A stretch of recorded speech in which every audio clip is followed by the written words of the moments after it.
Man, I wish I could swing bigger.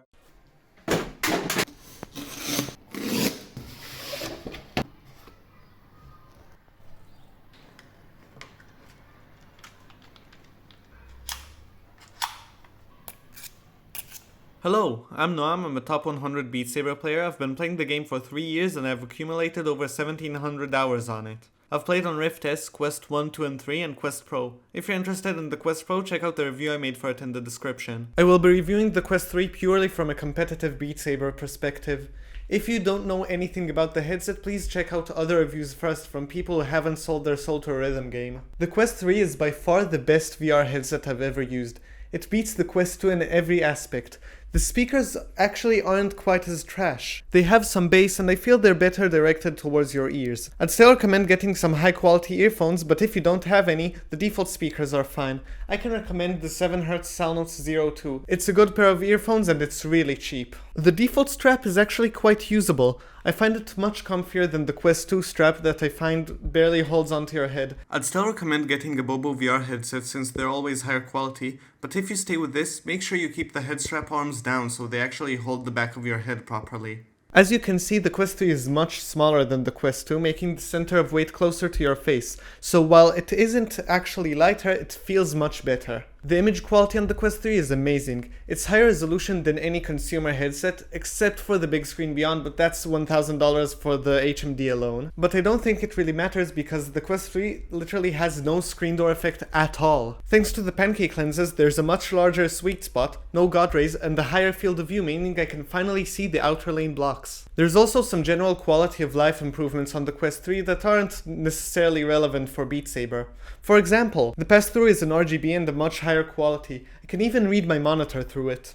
There's also an IPD slider instead of the 3 IPD presets on the Quest 2. Now I should get to what truly matters for Beat Saber, the controllers. Their shape and layout is very similar to the Quest 2 controllers, but instead of the usual tracking rings, these controllers are tracked using IR emitters on the face of the controller, and one on the handle in case the controller is facing away from the cameras. The cameras are now in different locations. You have 2 on the sides, and 2 at the front under the RGB pass-through cameras. Unlike the Quest 2, there are no cameras pointing up, but thankfully that's not necessary for Beat Saber. The controllers not having tracking rings makes them significantly lighter than the Quest 2 controllers, which I find to be too top-heavy.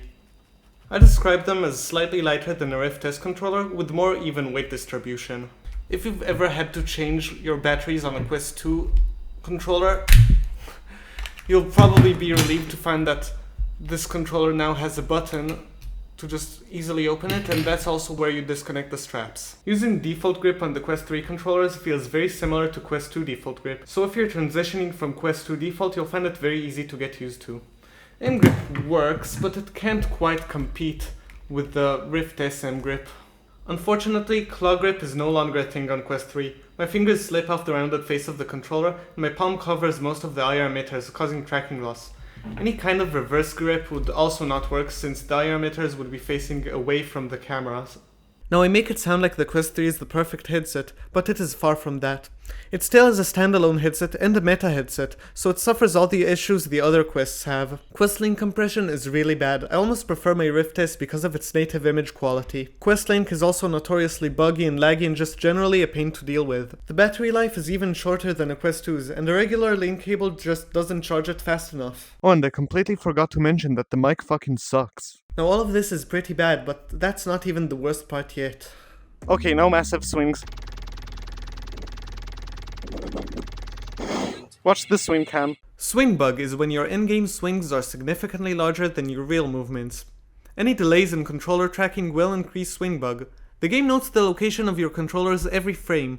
Lower frame rates result in bigger gaps between measurements, forcing the game to predict where your controller will move next based on its last recorded momentum. Swingbug is barely noticeable in the Rift S or CV1 despite their lower refresh rates because they're native PC VR headsets and therefore have nearly zero latency. Standalone headsets, however, like the Quest 3, have to compress and decompress the video signal, adding a bunch of delays which have to be compensated for by more predictions. Now, bigger swings without any effort sounds great, but it's so bad on the Quest 3 that I find it nearly unusable. The Quest 2 Swingbug is completely manageable as long as you use 90 or 120 Hz, but the Quest 3 uses some kind of AI AI controller predictions that make 90Hz swings feel like 72Hz. Putting aside any personal opinions about swingbug being cheating, this tracking is simply too inaccurate to comfortably use in high-level Beat Saber. For now, we can't even use Quest Link with any refresh rate over 90.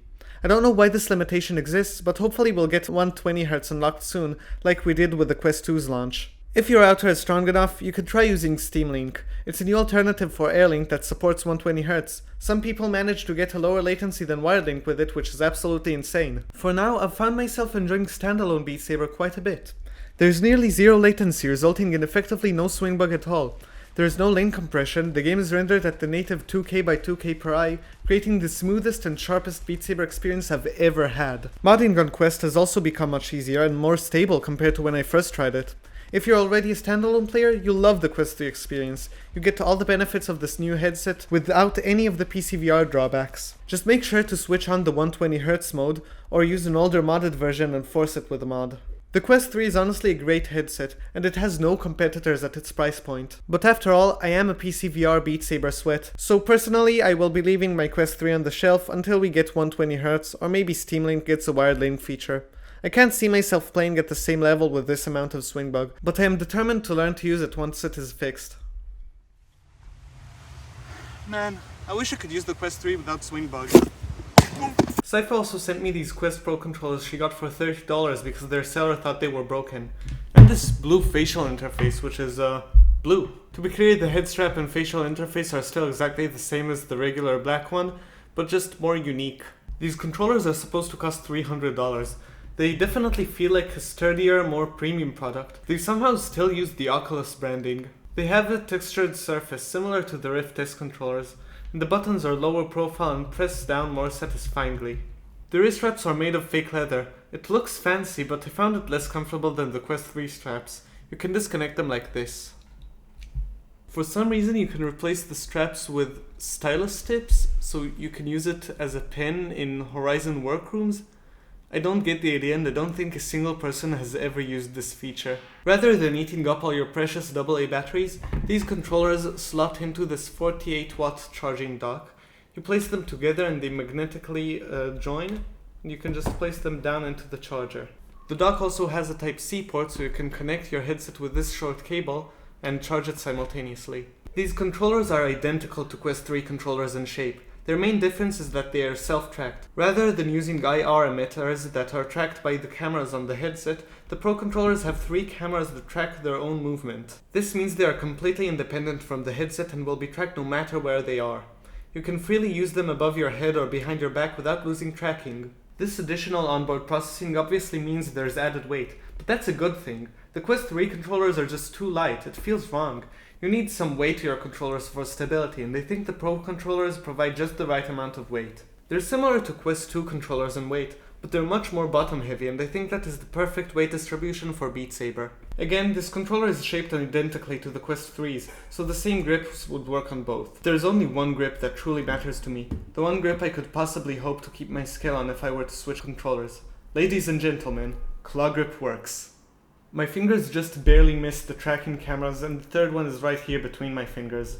It's not as comfortable as it is on the Quest 2, but I haven't had any tracking losses, and goddammit, it works. If anyone is interested in buying these controllers, I can share the controller settings I've made for default claw and end grip, though I actually act better using my Quest 2 claw settings. Just DM me on Discord if you're interested in these configs. Now, I've recorded a proper conclusion for this video, but something big just happened and it changes everything. Let's just start with this clip from the original conclusion. I think that for now I'll remain on the Quest 2 and use 120Hz with the Pro controllers to slowly get used to them, and hopefully in this time we'll get an update for the Quest 3 that allows us to use 120Hz in an Oculus lane. But now things change. My chat right here just figured out on stream that you can use 120Hz with the Quest 3 using SideQuest, so you'll see now a replay of how it looks like. It's pretty much the same amount of swing bug as the Quest 2 with 120Hz, so this is really good. Once you've unlocked developer options on your Quest and set up a SideQuest on your PC, all you gotta do is press this settings button, then select 120Hz. It's really that easy. Here you see 120Hz gameplay on the Quest 3 with Pro controllers on the same app you previously saw me over swinging on.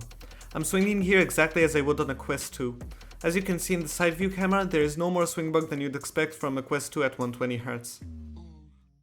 Here you see the same thing with Quest 3 controllers, still no significant swing bug. I did lag a bit using 120Hz, so if your PC is weak you might have some trouble running this at full resolution. Let's conclude. The Quest 3 is a great headset and the controllers are unbelievably light, but it is pretty much unusable at 90Hz or lower. If your PC can run 120Hz, it easily becomes the best Beat Saber headset, although its tracking isn't perfect. If you do want perfect tracking, you get the Pro controllers, and now we can jump back to my original conclusion. I declare the Quest 3 plus Pro controllers the ultimate Beat Sabering setup, and it will cost you $800.